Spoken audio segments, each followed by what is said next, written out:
Hoje nós estamos com o Dr. Anderson Rodrigues, médico cardiologista, CEO da Conecta, que representa aqui na nossa região o grupo Kromber. Uma pessoa assim de um vasto conhecimento, além da medicina, além do aspecto cardiológico, que conhece a fundo as relações de inteligência artificiais, mercadológicas, relacionamentos com funcionários, colaboradores e etc.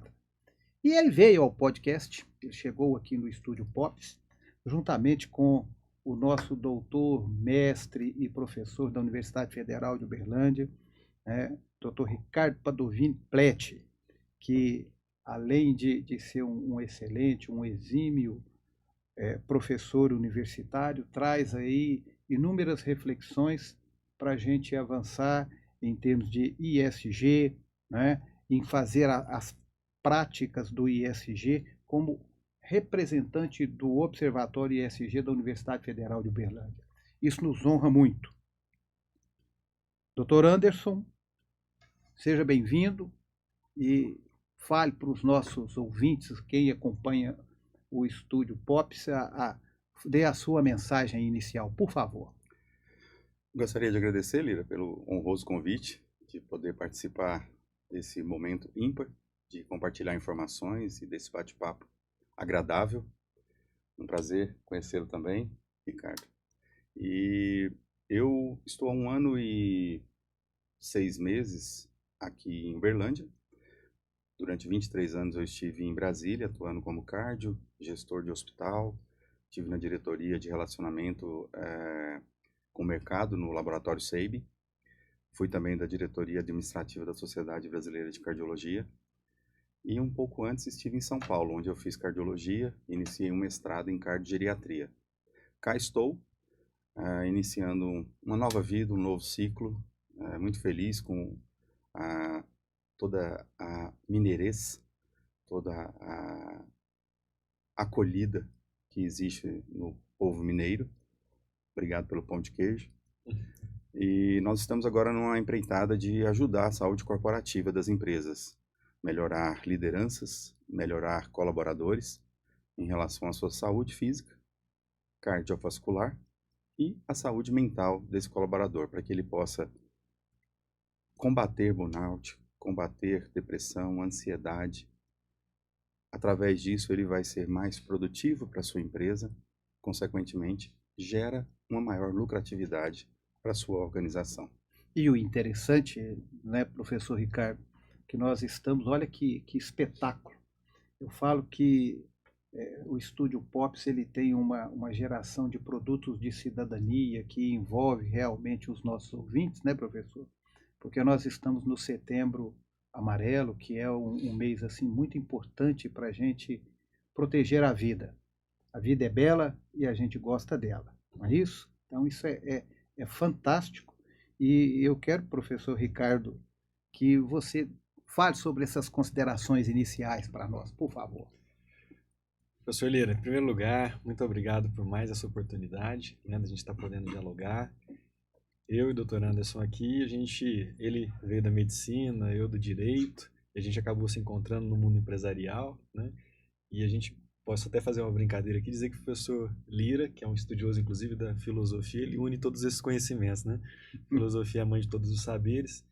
Então, assim, como representante da Universidade Federal de Uberlândia, eu sempre faço questão de dizer que eu devo muito à minha casa, né, à instituição. Inclusive, né, também agradecer aqui a Cris, a nossa jornalista que nos aproximou, que fez toda essa ponte para a gente poder estar discutindo os assuntos que nós vamos falar hoje. Então, assim, estamos estruturando, como o senhor mesmo colocou, o Observatório ISD, né, que é direcionado realmente para os pilares que devem ser atendidos dentro dos Objetivos de Desenvolvimento Sustentável da Agenda 2030 e que, com certeza, eu diria que não é nem o futuro, já é o nosso presente, que daqui para frente a gente tem que perceber. Até é bem curioso, professor Lira, o senhor trabalha com prefeituras, né? Eu descobri que a Prefeitura de Ribeirão Preto foi a primeira que emitiu, salvo engano, há 1 ou 2 anos atrás, um relatório ESG, né, mostrando que a Prefeitura ela ela tinha práticas que respeitavam tanto um meio ambiente sustentável, quanto a sustentabilidade social para a saúde, né, dos colaboradores e também na parte da governança. Que legal, hein? Muito bacana. Né? Eu fico muito feliz, professor Ricardo e também doutor Anderson, da presença de vocês, essa parceria bonita, Estúdio Pops, né?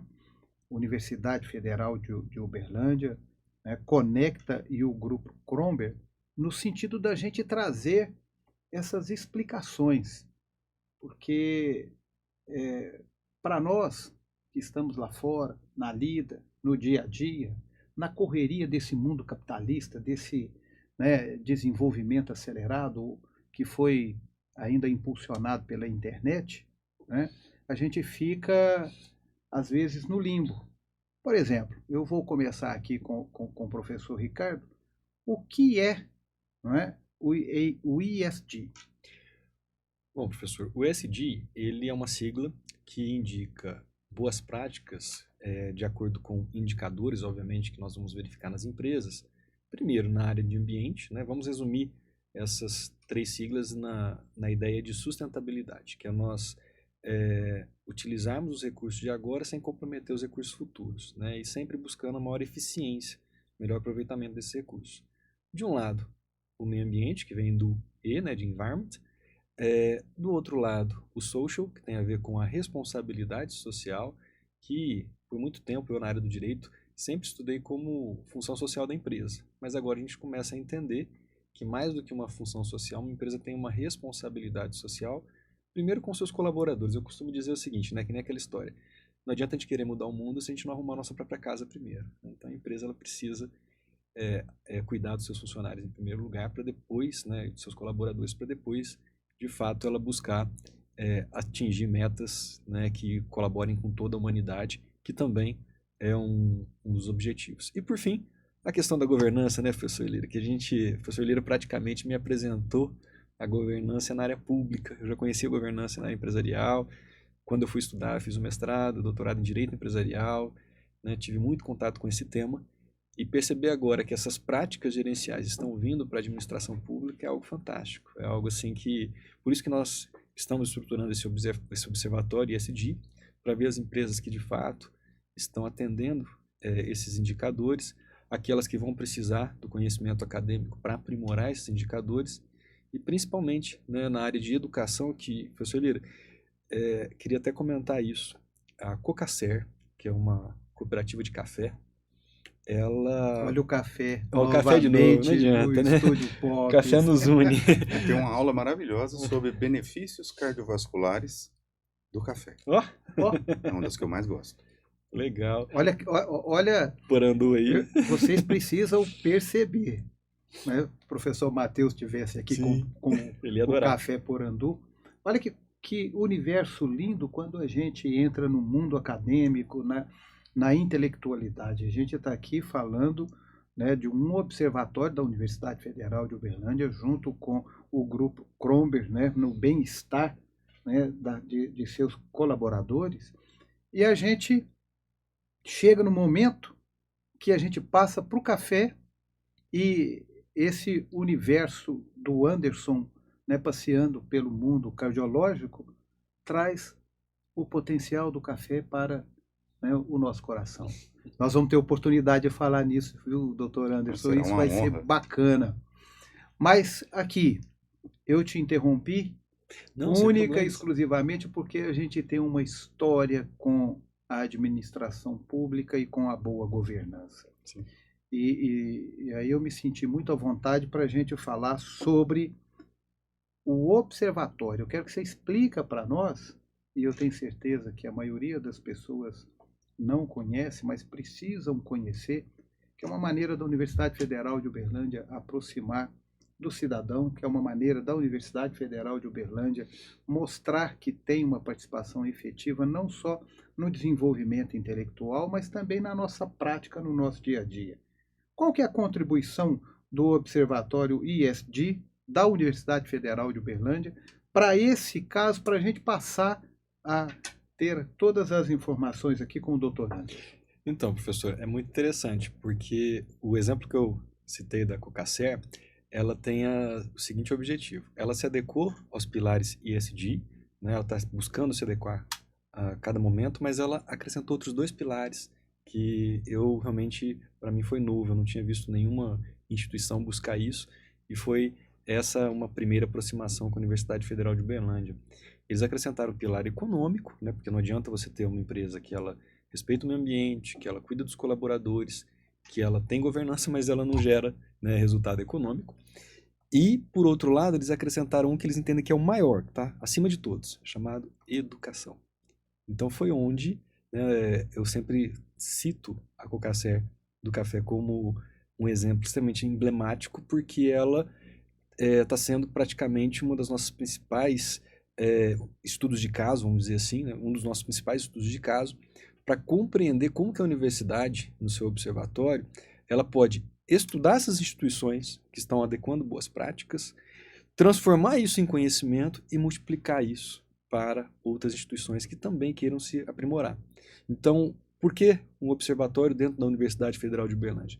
Porque lá nós conseguimos unir todas as pontas do conhecimento. Então, na área de meio ambiente, nós temos pessoal da agronomia, nós temos pessoal, né, que estuda na área da geografia, que entende e compreende essa área. Nós temos na área da responsabilidade social professores da administração que estão lidando, né, com as questões, os problemas relacionados aos colaboradores de uma empresa. Nós temos na área da governança nós que somos do direito e que podemos colaborar verificando essas possibilidades de aprimoramento ESG dentro do mercado. O espetáculo, né? É fantástico essa malha, né? Eu falo que nós temos um microcosmos, né? Isso aqui me lembra até Michel Foucault, né? Não são microcosmos de poder, mas são microcosmos de intelectualidade que se interrelacionam. E é nesse ponto, e agora nós vamos conversar e saber um pouco mais, né, do Dr. Anderson, né, que é o CEO da Conecta e que representa aqui o grupo Kromberg.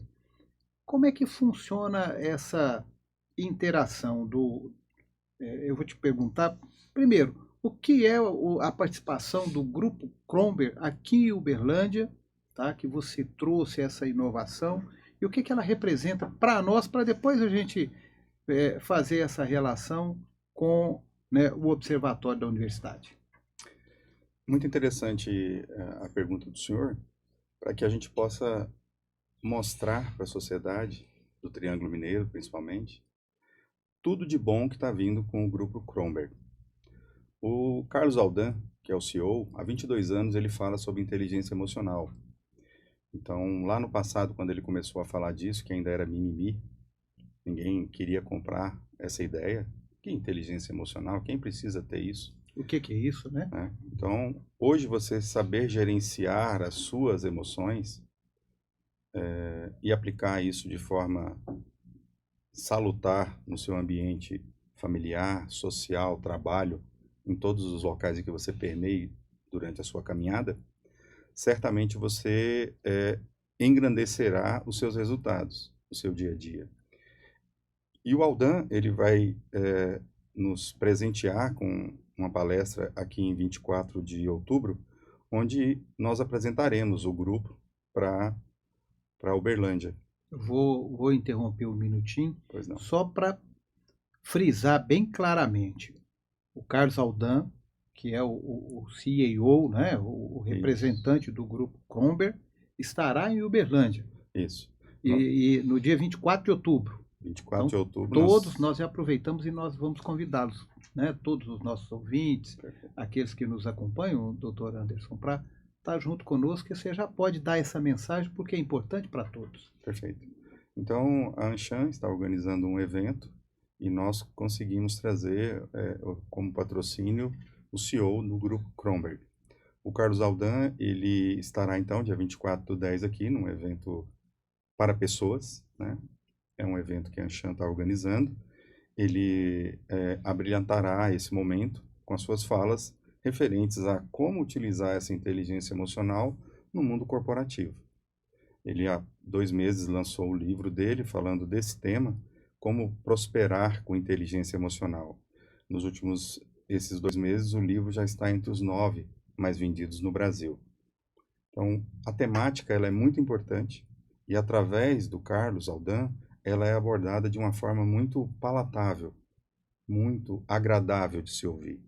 Então, ele faz webinars de 2 horas e você não vê o tempo passar, do quão com propriedade ele apresenta essa temática. Que bacana. E, além da inteligência emocional, nós vamos trazer também aqui para a região do Triângulo Mineiro, psicologia positiva, aspectos de ESG, treinamentos em inclusão e diversidade. Então, são 180 produtos entre ciclos de palestras, workshops e vivenciais. Nós temos um vivencial maravilhoso que nós estamos tentando programá-lo para o dia 23. Como seria isso, resumidamente? Um instituto programa as bicicletas que vão ser montadas durante essa dinâmica de equipes, de empresas. E aí, ao final dessa competição saudável, que envolve engajamento, que envolve o cerne principal das empresas, que é confiança. Muitas das empresas nós detectamos, ao avaliar as organizações, que a falta de confiança entre pares ou entre liderados é um dos fatores de não sucesso daquela corporação. E isso é trabalhado nesse momento vivencial, esse showcase das bikes. Ao final, as bicicletas montadas, as crianças desse instituto se apresentam com as suas habilidades, vão tocar violino, vão cantar, e logo que eles terminam a apresentação, eles ganham como surpresa as bicicletas. Olha só. É maravilhoso. Eu vi alguns vídeos de alguns desses eventos que aconteceram pelo Brasil e o impacto é maravilhoso.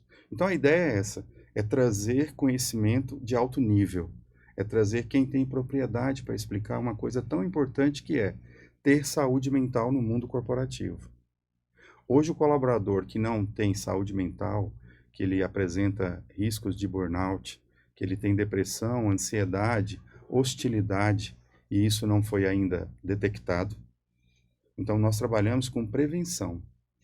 Se eu detecto precocemente, através de inteligência artificial, colaboradores com chance de evoluir com burnout, colaboradores com depressão, ansiedade e ideação suicida, eu posso sinalizar para o RH e nós teremos um direcionamento melhor desses colaboradores, os quais terão tratamento assertivo, com base num diagnóstico, pautado em algoritmos de IA, preventivamente, e esse colaborador tratado, ele será mais produtivo, terá menos presenteísmo, menos absenteísmo, o turnover da empresa será menor, e você terá uma maior produtividade. Consequentemente, essa organização terá uma maior lucratividade, que é o fim de qualquer empresa. E eu ainda quero aqui colocar um tempero aqui, que a gente vai conversando, as coisas vão aparecendo. Os insights vêm, Não é? não tem jeito. Não tem jeito, eles aparecem. Tem uma questão ainda mais bacana, né, para os colaboradores, no caso das empresas. Todo esse aparato que confere ao colaborador, vamos ser até um pouquinho mais claros aqui, para os funcionários, os colaboradores. E lideranças. Hoje a gente fala, deixa de falar funcionários para falar colaboradores, porque nós somos uma equipe que trabalha para um ideal.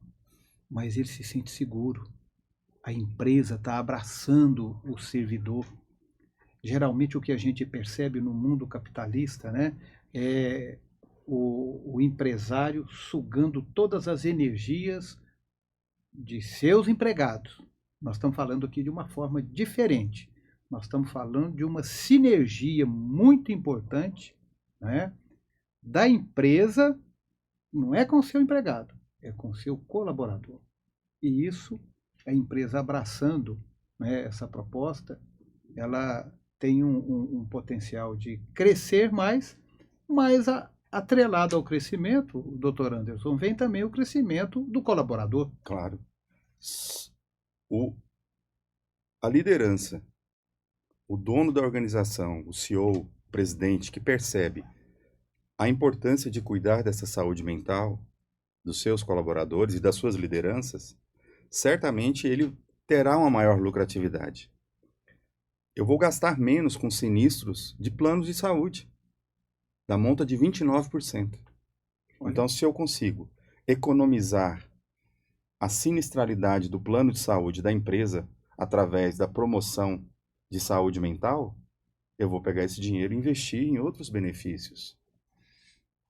Eu vou tratar esse colaborador de forma preventiva para que ele não adoeça, não precise de um atendimento psiquiátrico e eu não vou onerar o sistema nem o plano de saúde. E ele será mais produtivo. Ganha o colaborador, ganha a empresa, enfim, todos estão envoltos no mesmo processo, né, de ganho, de uma realidade que hoje é diferenciada através do trabalho do grupo Kromberg, né, nessa questão do bem-estar corporativo. E aquele presidente, aquele CEO que não acreditar que a saúde mental é sim lucrativo para a sua empresa, para a sua organização, nós podemos provar através de ROI. Hoje, temos como mensurar que o seu investimento naquele programa de saúde mental tem sim retorno financeiro. Existem cases hoje, uma empresa no Brasil de 17 mil colaboradores que em 2 anos de investimento em saúde mental conseguiu reduzir 100% as internações por condições psiquiátricas. O quanto se economizou nisso e o quanto se valorizou o colaborador que teve mais saúde. Isso não tem preço. Fora, inclusive, aquelas situações, professor, que a gente não consegue ver de forma muito clara que foi necessário, por exemplo, paralisar a atividade daquele colaborador na empresa. Então, o colaborador, por exemplo, que ele trabalha mais indisposto, isso às vezes a gente não consegue claramente mapear, mas isso impacta no resultado também da empresa. Se ele está desmotivado, se ele está triste, então, né, acaba que é algo que a gente tem que levar em consideração. Não sei se eu interrompi, se... Não, ao Agregou contrário. importantemente. Porque a gente está... A missão da universidade é olhar para essas práticas e poder trazer para o viés científico. Observar a situação, professor, e pensar assim, olha, como que eu posso, né, do pontual, do específico, trazer para algo que possa ser aplicado, replicado, multiplicado, já que a ideia é boa, já que, né, a ferramenta ela é tão importante assim. Então, aí a gente vai esbarrar, pelo menos, não sei se o doutor Anderson vai concordar comigo, mas numa barreira cultural. A gente vai ter um desafio cultural. O Brasil não pensa muito em prevenção, né?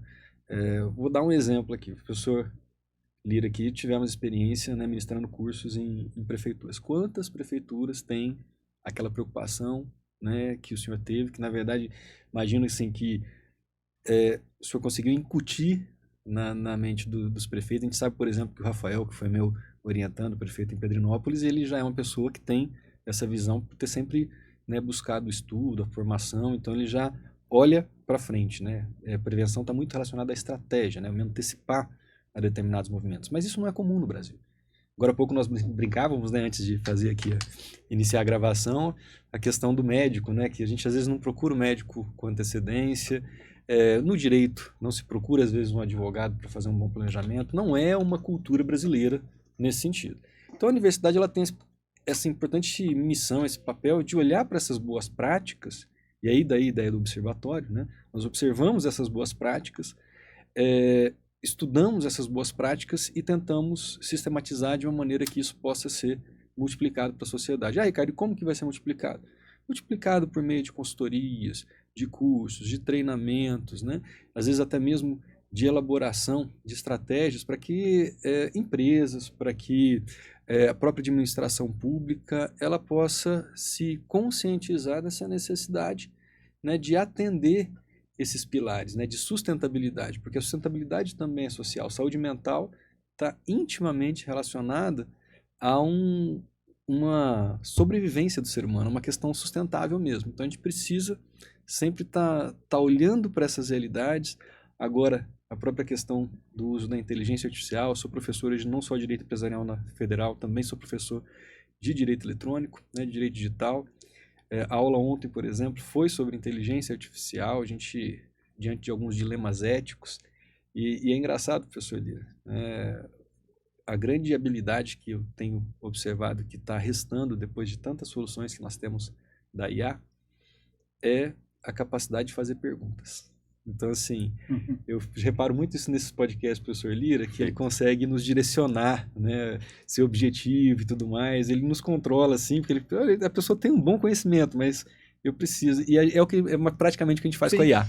A IA, se você não souber ser um curador do conteúdo dela e orientando como que ela vai fazer, é curioso, né? Você não encontra caminhos. Ontem me perguntaram isso, ontem me perguntaram assim, professor, mas como é que você está fazendo com essa questão dos alunos, né, usando o ChatGPT? Eu falei, olha, assim, é muito comum quando eu vejo uma resposta, eu já mais ou menos deduzi que ela foi para o ChatGPT, da forma genérica. Eu sei que a IA vai estar evoluindo cada vez mais e com essa evolução vai ficar cada vez mais difícil detectar isso. Aí eu achei uma segunda solução, professor, o senhor que também é professor.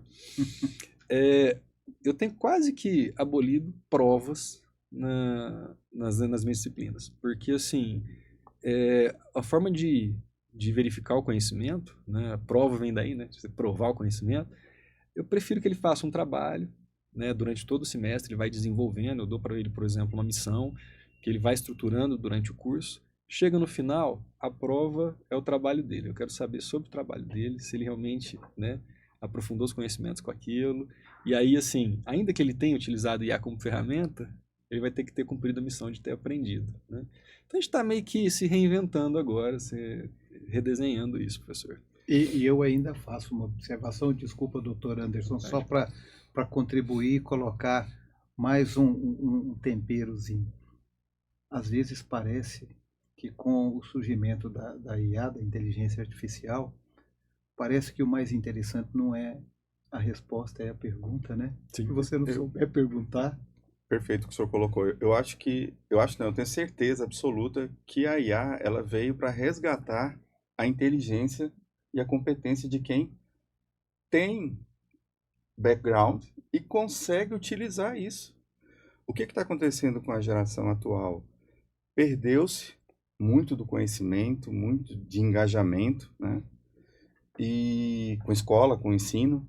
E nós que temos o conhecimento, que podemos utilizar isso, conseguimos fazer as melhores perguntas para essa ferramenta, fazer a curadoria e chegar realmente no que você precisa. Então, hoje não tem como não usar a inteligência artificial. Ela é de grande valia para todos os setores, para todas as áreas. E ela, sabendo, você tendo conhecimento para fazer a pergunta correta para o que você quer, ela vai te ajudar a você ser muito mais objetivo, ganhar tempo, ser mais assertivo. Na área de saúde, o crescimento é estrondoso, infinito. Então, muito tem sido agregado, né? Detecção com 10 anos de precocidade num caso que possa evoluir para infarto. Olha só. Detecção de doenças, demência através de fundo de olho. O eletrocardiograma sendo uma ferramenta para detecção de Parkinson, onde eu posso tratar melhor a anatomia da artéria que tem um entupimento, qual o melhor local para que eu trate essa artéria, para que eu traga mais benefício e menos iatrogenia para aquele cliente. Você já imaginou? Eu fico... Aí a gente faz toda uma construção. Esses dias eu estava vendo na inteligência artificial e vocês são os insights, né? A life, a foto, né? Quando você pega e tira a sua própria foto, tem um nome na internet, não tem? Você fala Selfie. A selfie. A selfie de Jesus Cristo com os apóstolos. Né? Então, a foto, pá! Né? Ficou assim, fantástico, fenomenal, aquela coisa toda. Hoje, a inteligência artificial, ela consegue abrir caminhos e eu fico pensando quando a gente fala do bem-estar corporativo com o uso da inteligência artificial, não sei se a gente pode trazer essa discussão, Claro. né, para o universo empresarial, utilizando o observatório da Universidade Federal de Uberlândia, para mostrar a responsabilidade né, social das empresas, principalmente as empresas de grande porte, que nós temos empresas aqui em Uberlândia muito grandes, né, para trazer esse bem-estar para os seus colaboradores. O professor Ricardo, num bate-papo informal, falou que essa prática, ela vai ganhar uma amplitude muito grande. Eu quero fazer a pergunta para você e depois o doutor Anderson vai, sabe, dar aquele plus, né, no que pode ser aplicado com a inteligência artificial. Vamos lá. Como que essa responsabilidade social das empresas, através dessa prática que hoje é estabelecida pelo Grupo Cromer, como é que nós podemos fazer essa linkagem? Professor, como é algo que a gente não pode mais, é igual a inteligência artificial, a gente não pode simplesmente renegá-la, né, resistir. A gente vai ter que surfar essa onda, não adianta querer enfrentá-la.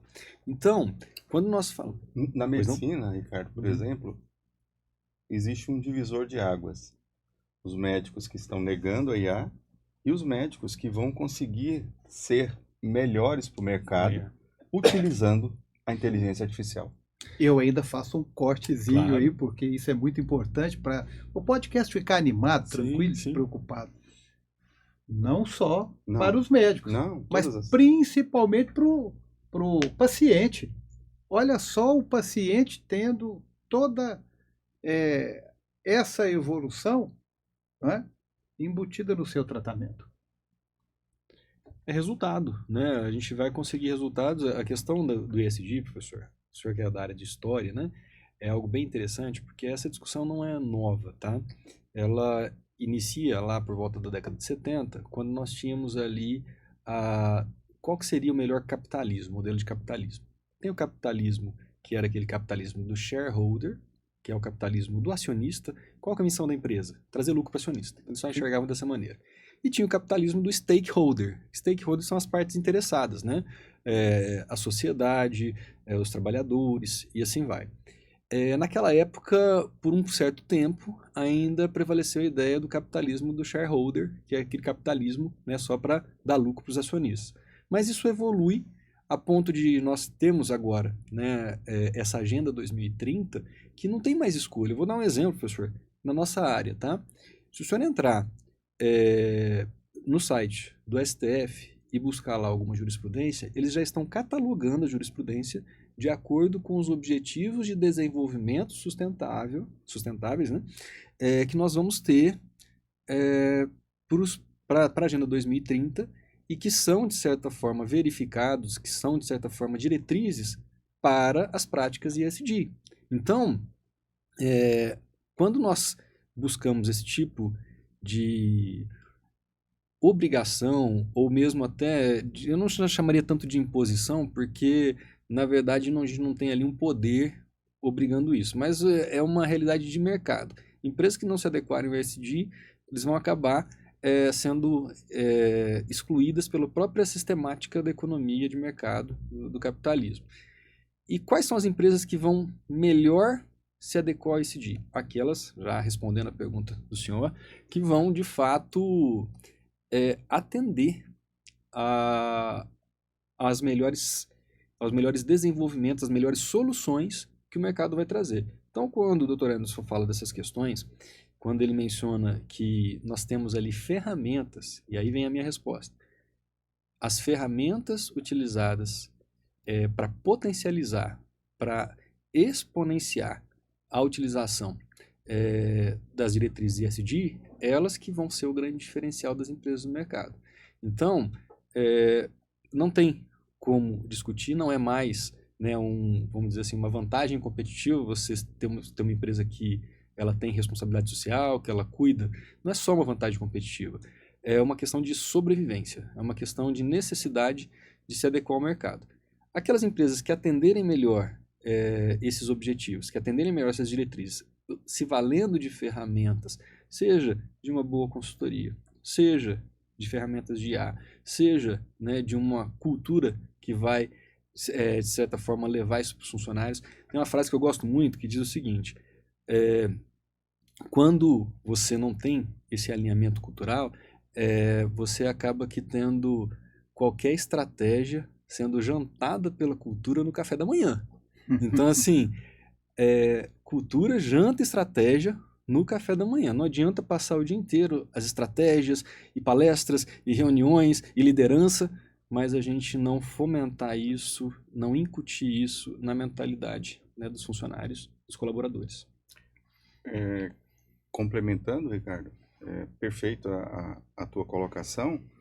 Hoje, além do mercado segregar as empresas que não têm essas práticas, os próprios colaboradores, as novas gerações que hoje buscam empresas por propósito, também querem empresas que tenham essa responsabilidade. Então, as novas gerações, eles não estão ali como nós antigamente. Trabalhar, produzir, ter bens e conseguir ter uma família e viver. Não. Hoje as novas gerações querem empresas responsáveis, empresas que pensem em sustentabilidade. Existe um propósito, um link para que ele possa realmente se sentir pertencente àquele ambiente corporativo. Nós temos hoje um case de sucesso, uma empresa de educação que nos contratou e eles estão promovendo saúde mental para os professores. Olha só. E para os alunos. Fantástico. E vão ser o primeiro na América Latina. Imagine esse diferencial de mercado. Então, eu quero... Nós temos o exemplo do governo. Agora, em março, foi assinada uma lei.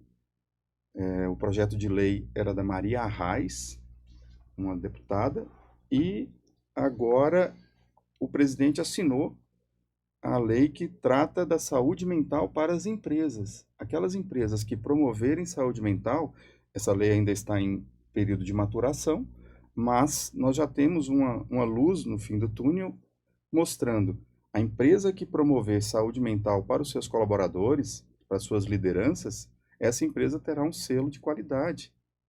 Empresa preocupada com a saúde mental. Isso é um diferencial de mercado.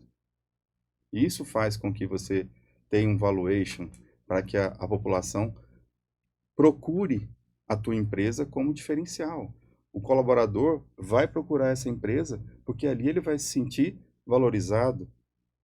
Todo mundo hoje tem um quê de depressão, ansiedade, casos evoluindo para burnout. Hoje o Brasil já era primeiro lugar do mundo, conforme a Organização Mundial de Saúde, como o país de maior ansiedade. A partir de 2023, assumimos o primeiro lugar também em depressão. Só não vamos atingir em burnout. E eu quero te interromper. Pois não. Eu me lembro do Jô Soares, sem querer interromper, mas já interrompendo. Explica para nós, tem alguns companheiros aí que acompanham o Estúdio Pops que pode virar e falar assim, o que é o burnout? No passado, é muito recente, se valorizava ser workaholic. Vou trabalhar muito, vou passar do meu horário de trabalho, no meu horário de almoço eu vou continuar entregando, levo o trabalho para casa, me submeto a cobranças exaustivas de trabalho, seja ele físico ou seja ele mental, para aquela organização. E isso traz um esgotamento. Essa sobrecarga, esse esgotamento, hoje, atualmente, a gente chama de burnout, uma síndrome de burnout. Então, o colaborador, ele não aguenta mais, ele explode de tanto trabalho, de tanta cobrança, de tanta exigência e não investimento em sua saúde mental. Então, primeiro lugar do mundo em burnout, os japoneses. Segundo lugar do mundo, Brasil. Puxa vida, hein? 70% dos trabalhadores japoneses têm burnout. 30% dos trabalhadores brasileiros têm burnout. Então, são números preocupantes. Isso impacta em tudo que nós falamos. E como o grupo Kronberg, e através da Conecta e até mesmo do Observatório da UFA, aí eu vou jogar depois a pergunta para você, professor Ricardo, como que nós podemos evitar e como que você, através do grupo Kronberg, pode nos ajudar a diminuir esse impacto para o colaborador? Perfeita oportunidade, uma pergunta de grande valia. Muito obrigado. Bacana. Então, hoje existem ferramentas muito interessantes. Aí nós voltamos para a inteligência artificial. Existe dentro do nosso grupo, Kronberg, a inteligência artificial, a qual pode ser utilizada 24 horas por dia, 7 dias na semana, em que esse colaborador vai conversar com a inteligência artificial, a qual preventivamente, essa é a melhor parte de tudo, né? Então, de forma preventiva, nós vamos detectar os casos naquela empresa de colaboradores que podem estar evoluindo com burnout. Nós vamos detectar os casos de depressão, de ansiedade.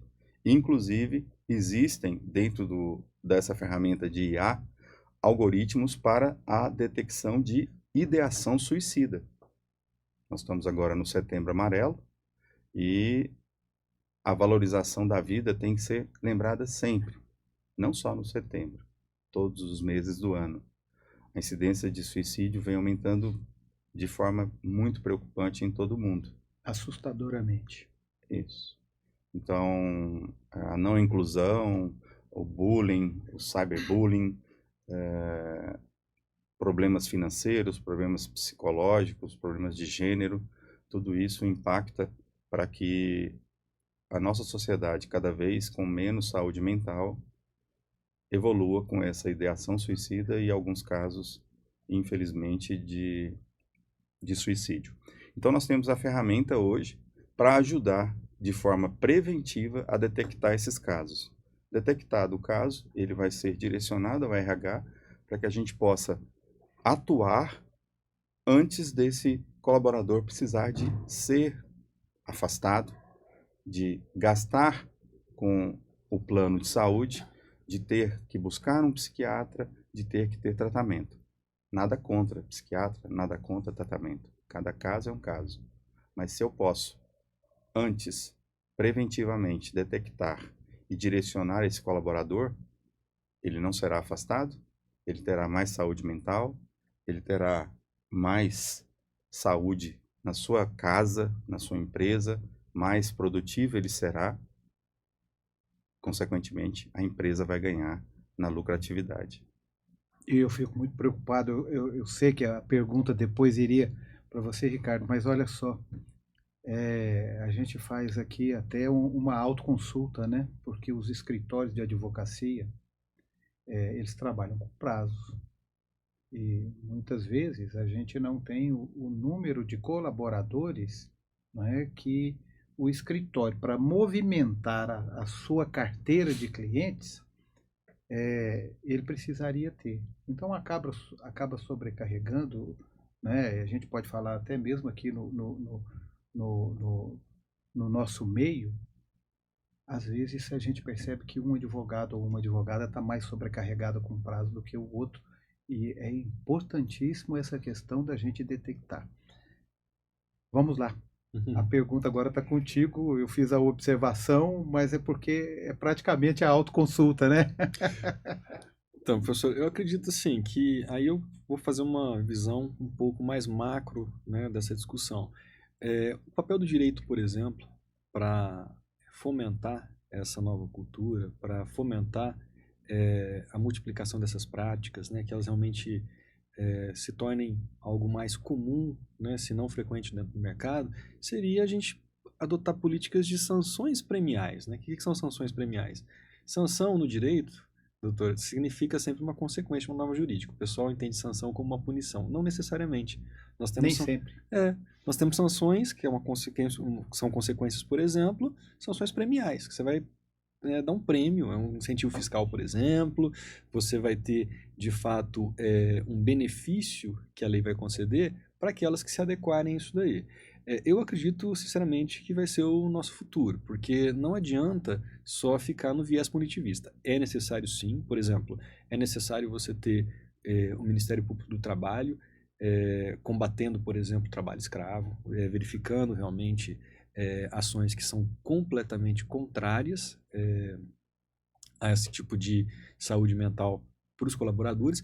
Mas eu penso o seguinte, que vamos colocar nessa conta aí, que você comentou, doutor, não só a questão do prejuízo que a empresa tem por ela não conseguir atingir resultados em razão, né, de problemas de saúde mental dos funcionários. Vamos colocar nessa conta aí também o prejuízo à imagem de uma empresa que se descobre que ela não adota as políticas adequadas. Perfeito. Então, nós precisamos, de novo, né, observatório por quê? Porque nós precisamos observar essas melhores práticas, observar por todos os ângulos essas questões, sistematizá-las, né, colocá-las dentro do conhecimento, e aí vem um ponto que eu acredito que a inteligência artificial dificilmente vai superar. Porque pelo menos enquanto, né, existir ser humano, a gente vai estar sempre submetido a um conjunto de normas que não são normas que passaram pelo crivo do direito, né, pelo poder legislativo, que também não são normas que eu escolhi para mim, que aí eu já estaria falando de moral, mas que são normas éticas. O professor Lira foi professor, né, de ética, curso de direito. Sim. Normas éticas vão um pouco além daquilo que está estabelecido na lei. Então, penso eu, que eu falei isso ontem, inclusive, numa aula, né, de direito digital para os meus alunos, penso eu que para o futuro, se vai ter uma boa oportunidade aí para quem cursa direito hoje, é que você vai fazer a curadoria ética da inteligência artificial. Porque quem vai tomar a decisão, no final das contas, somos nós, seres humanos. A inteligência artificial ela vai potencializar, ela vai apresentar inúmeras possibilidades. Mas aquela possibilidade que nós vamos entender que é socialmente aceita, que vai, de fato, nós vamos decidir sobre o conteúdo ético delas, seremos nós. É a inteligência natural, já não é a inteligência artificial. Um detalhe, eu até saio do papel de hoster aqui. Vontade. Mas isso é bom, né, doutor Anderson? Porque agrega. A gente agrega e a gente troca ideias e as reflexões, elas vão trazer algumas inovações que pode contribuir para o observatório, para o Cromber, né? Eu estou pensando aqui como advogado. As pessoas falam do lugar que elas ocupam, né? E a responsabilidade civil da empresa que, em não adotar, tá, as medidas para impedir o desenvolvimento, né, dessas síndromes, de tudo isso, que ela pode ter, e o prejuízo financeiro, não só o prejuízo, vamos dizer assim, que está na mídia, que está na sociedade, que está na boca do povo, mas o prejuízo jurídico, porque é possível um colaborador que está com a síndrome de burnout, ele entrar judicialmente e claro, deixar a empresa responsável por aquele ritmo acelerado, por toda aquela complexidade, né? Eu vou dizer humana, complexidade fisiológica, poderia falar dessa maneira? Com certeza. Né? Que a empresa, né, não cuidou e me proporcionou adquirir essa síndrome. Estou certo, não estou? Está perfeitamente correto. Isso, a empresa, além do turnover que é gerado pelo excesso de cobrança, pelo líder tóxico, está na moda, aquele colaborador ele vai sair para o mercado, ele não vai ficar naquela empresa, e ele buscará a empresa que, no mercado, mostra-se preocupada com essa saúde corporativa, tanto física quanto mental. E quando hoje nós temos uma lei que valoriza a empresa que promove saúde mental aos seus colaboradores, então corrobora isso que o senhor colocou. Quais as empresas que não estão de acordo com a lei e não têm o selo de saúde mental?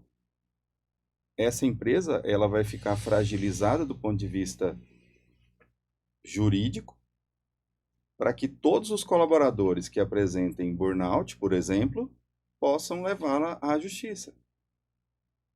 Isso pode evoluir assim. Pode.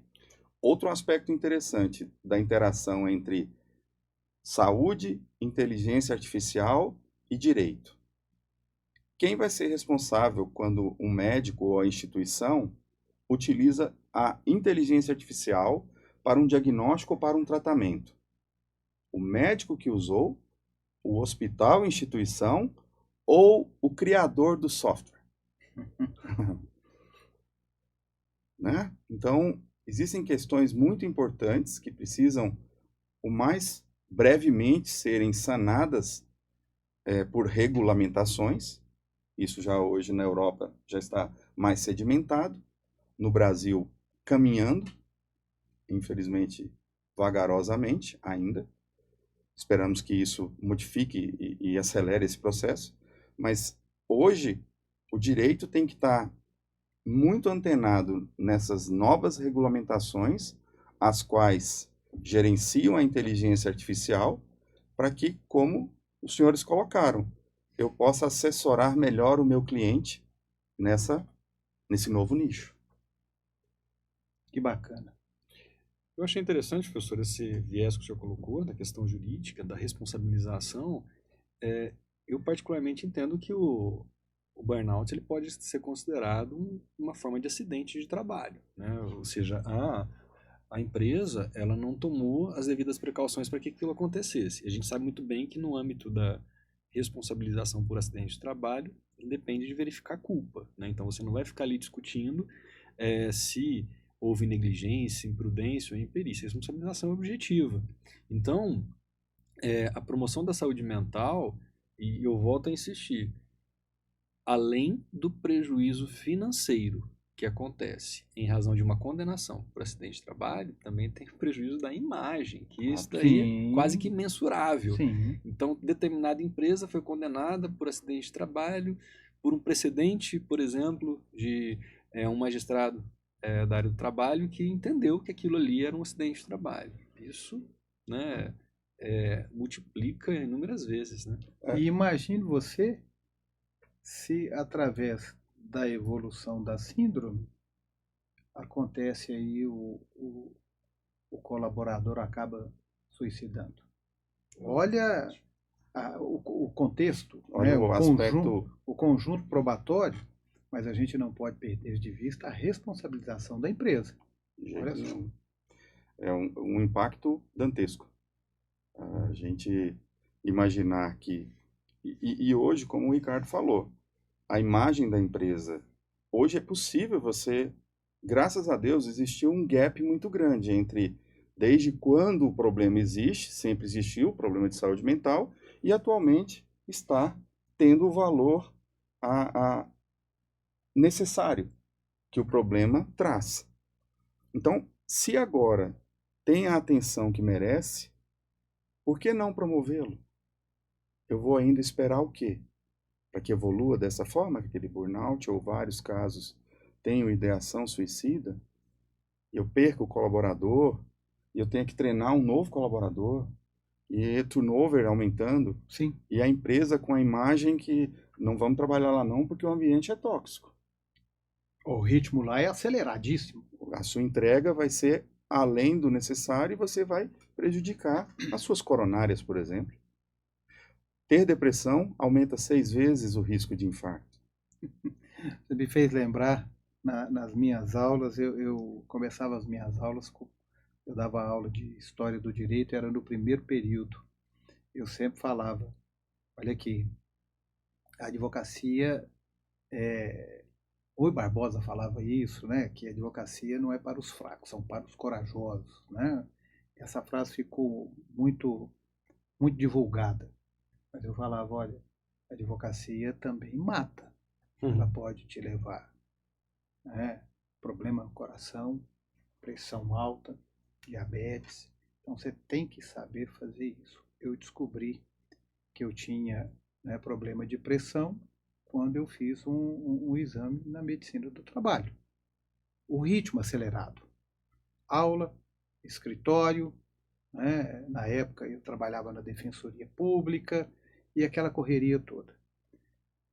Então, só para fazer um contraponto, tem um livro muito interessante que é Como os Advogados Salvaram o Mundo. Mas é preciso perceber, aí eu estou trazendo aqui para o meu cardápio, né, que a advocacia precisa de bons profissionais, mas com saúde mental, né, com bem-estar. Né? E aí eu quero passar para cada um de vocês, né, para a gente fazer a finalização dessa primeira etapa, qual a maneira que as empresas podem utilizar para ter um contato com o grupo Kromberg. E aí essa primeira pergunta é para você. Aí, doutor Anderson, como que nós podemos trazer essas novas discussões e reflexões para dentro das empresas? E aí você já aproveita e já fala. Somente para as grandes empresas? Ou a pequena e média empresa também pode utilizar, sabe, de toda essa nova cultura que está sendo implantada através do Grupo Kromberg? Hoje, como nós falamos, a saúde mental está em voga, mesmo com todo esse atraso, essa negligência que aconteceu ao longo de décadas. E nós estamos disponíveis aqui no Triângulo Mineiro para promover vários aspectos positivos para essa saúde mental dos colaboradores. As pessoas podem procurar o Anderson, eu vou deixar meus contatos, podem procurar a Camila, que é a nossa comercial, que é a minha esposa e sócia. Nós temos o site do Grupo Kromberg e vários veículos, LinkedIn, Instagram, onde as pessoas podem conhecer toda a diversidade do que a gente tem para ajudar grandes e pequenas empresas. O tamanho não importa. O que importa é a preocupação com esse aspecto do colaborador, para que ele possa ter acesso preventivamente a um diagnóstico que hoje não é raro, é muito frequente. Então, todas as empresas estão sujeitas a ter colaboradores, poucos ou vários, com agravos psíquicos, seja uma raiva, uma hostilidade, o estresse familiar, o estresse profissional, a depressão, a ansiedade, falta de apoio, burnout. Então, todos esses fatores, inclusive, fazem parte de uma diretriz da Sociedade Brasileira de Cardiologia, fatores psicossociais, os quais implicam em maior risco cardíaco. Então, além de tabagismo, obesidade, sedentarismo, hipertensão, diabetes, colesterol e outros fatores mais conhecidos, nós também temos agora, para se somar a essa gama de fatores a serem detectados e tratados, que são os fatores psíquicos que há pouco eu citei. Então, tudo isso, procurem-nos, eu vou deixar meus contatos, estou à disposição para promover todos os produtos que possam ser necessários, customizados de acordo com a necessidade de cada empresa, dos seus colaboradores, das suas lideranças, no formato e duração que aquela empresa precisar ou que a gente dê o diagnóstico do que ela precisa. Porque nós temos como mostrar para a empresa o que ela realmente precisa, se ela está com problema de confiança, se é de liderança, se é problema de psicologia positiva, se é inclusão, se é diversidade e assim por diante. Ganha o colaborador, ganha a empresa e aí nós temos a formação de uma equipe que acaba ganhando no todo. Esse é o propósito de ajudar a sociedade. Então, esquecidos os colaboradores por muitos anos, décadas, então hoje a gente tem como fomentar a necessidade, esse gap que existe na maioria das organizações. Existem empresas responsáveis e preocupadas, as quais já engajaram na promoção dessa saúde mental. Mas ainda existe uma terra fértil, grandiosa, para que a gente possa continuar ajudando essas organizações a terem colaboradores mais felizes, mais saudáveis e de maior entrega. No finalzinho do podcast, todos os dados do grupo Kromberg, né, da Conecta e do Dr. Anderson para você, sabe, cuidar da sua empresa. Vamos lá, doutor Ricardo. Agora, esse como que nós podemos colocar o Observatório ISD da Universidade Federal de Uberlândia nessa contextualização? Professor, uma palavrinha que o senhor gosta muito, né, que já se tornou um neologismo para nós aqui, porque a gente já adotou, é o compliance, né? Compliance. Então, o observatório ele pode, né, desenvolver ferramentas de compliance dentro exatamente dessas necessidades que o Dr. Anderson está apresentando, né, que existem no meio empresarial, para que possa ser monitorada a atuação da empresa, sempre fazendo a sua autorregulação. Isso é uma solução que ela tem que ser customizada, personalizada, porque uma empresa que atua na área da saúde vai ter determinadas demandas que vão ter que atender um determinado conjunto de normas e procedimentos. Uma empresa que atua na área do comércio serão outras formas, né, de se cuidar dessa saúde, de se tutelar essa saúde. Então o observatório vai ter esse papel, né, de sempre buscar orientar de acordo com as mais atuais práticas de mercado, as mais avançadas práticas de mercado, que o observatório vai estar sempre atento, né, a realmente entrar em contato e desenvolver para a sociedade, já que a nossa missão lá na Federal de Uberlândia é exatamente isso, devolver para a sociedade tudo que o próprio Estado já investe na gente, né? Uma perguntinha aqui que merece a gente esclarecer. As empresas também podem procurar o Observatório ISD da universidade? Sim, tranquilamente. Depois a gente vai colocar o meu e-mail aí na tela também, né? Por enquanto a gente está tramitando tudo dentro da universidade, né? Como projeto de ensino com interface e extensão, e elas poderão ter esse contato conosco aí para poder apresentar eventuais demandas. Bacana. É muito importante você que está acompanhando o Estúdio Pops, que está acompanhando a Universidade Federal de Uberlândia e o grupo, né, Kromberg, que você tenha conhecimento que no finalzinho todos os contatos estarão lá na contextualização para vocês entrarem em contato e a gente fazer uma vida mais bela, né? A gente ter os nossos colaboradores mais satisfeitos, a empresa ficar mais tranquila com relação ao potencial mental do seu colaborador, e enfim, né? Tudo o que foi colocado através dessas verdadeiras celebridades, ícones, né, do assunto, que é o Dr. Anderson, né, e o Dr. Ricardo. Muito obrigado.